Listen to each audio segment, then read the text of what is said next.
એમ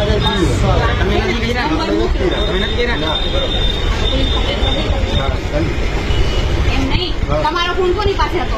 મારો ફોન મારો મિત્ર પડે. કોણ મિત્ર? લાવો મિત્ર. બોલાવો તો એને કઈ રહી છે ને?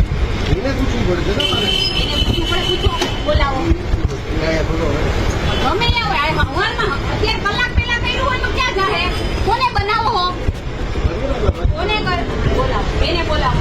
તમારા ફોન કોઈ વાપરતા હોય તો તમને ખબર તો હશે ને? આ તો ગમે કોક પાસે તો હશે ને. હું અહીંયા જ ઊભી રહી. ના, હું અહીંયા જ ઊભી રહી. તો જાસ્તા તમે હું કામ મેસેજ કર્યો? કોને મેસેજ કર્યો? તો ફોન કરો, બોલાવો. હા, એને જ બોલાવું. બોલાવો. અવાજ નહીં આ? અવાજ બહુ અવાજ નહીં. અવાજ નહીં. એની થોડી તો તને ખબર પડવી જોઈએ. ડિસિપ્લિનમાં હું એટલે જ વાત કરું. જો આ ડિસિપ્લિનમાં